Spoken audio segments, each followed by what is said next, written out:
मित्रों, सनातनी ब्लॉग्स में आप सभी का हार्दिक स्वागत है। सबसे पहले तो आप सभी को प्रणाम।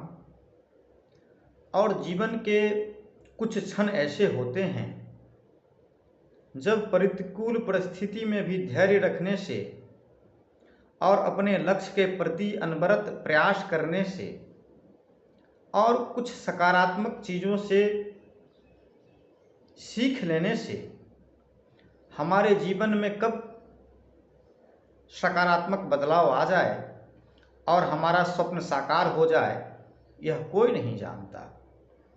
एक हमारे साथ हुए जीवन में इसी प्रकार की घटना आप सबों के बीच में रख रहा हूँ, जो काफ़ी प्रेरणादायी हो सकती है और किसी भी संघर्षशील और प्रगतिशील व्यक्ति के लिए यह बहुत बड़ी सीख भी साबित हो सकती है। वर्ष 2016-17 की घटना है।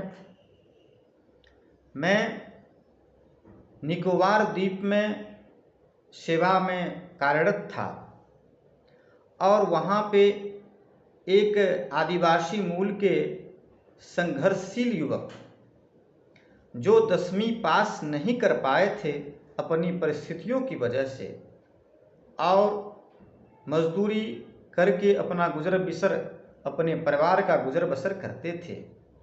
लेकिन मेरा यह स्वभाव था कि अपने दोस्तों मित्रवत व्यवहार के संग उनसे जो मेरे पास कुछ जानकारी हुआ करता था, मैं उनके बीच में साझा किया करता था और उसके फलस्वरूप वहाँ के अनेक युवकों को अनेक सेवाओं में सफलता भी प्राप्त हुई थी।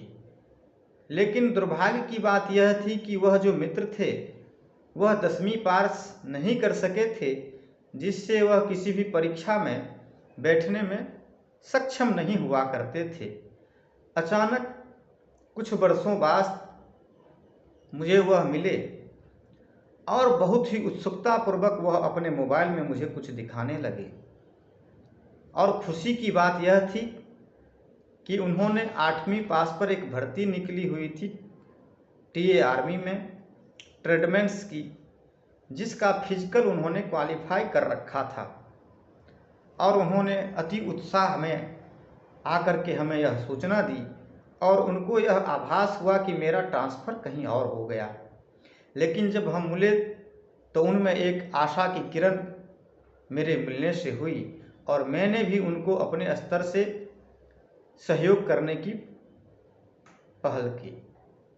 और उसका सुखद परिणाम यह हुआ कि कुछ माह बाद ही उन्होंने मुझे यह सूचित किया कि उनका चयन हो चुका है। और इसका जो खुशी और प्रेरणा हम सब के लिए जो संघर्षरत हैं, जो प्रयासरत हैं, उनके लिए इससे बड़ी प्रेरणा और क्या हो सकती है कि एक 34 वर्ष का युवक जो 10वीं पास नहीं कर सका, लेकिन सत्संग के कारण, सकारात्मक माहौल, सकारात्मक सोच के कारण वह अपने जीवन की सफलता को पा सका। यह मेरे जीवन के लिए काफ़ी प्रेरणादायी रहा। और ऐसे अनेक प्रयास और ऐसे अनेक घटनाएं हमारे साथ प्रत्यक्ष अनुभूति हुई, जो मैं आप सबों के बीच सनातनी ब्लॉग्स के माध्यम से रखता रहूँगा। और उम्मीद है कि आप सभी को इससे कुछ न कुछ प्रेरणा मिलेगी और आपके संघर्षरत जीवन में एक आशा की किरण बन करके यह घटना आपके सफलता में जरूर सहयोगी साबित होगी। और आप सबों का जो सहयोग प्रेम मिल रहा है वह भी मेरे लिए काफ़ी सहयोगी साबित हो रही है। इसी के साथ जय हिंद, वंदे मातरम, जय जय सिया राम, जय जय सिया राम।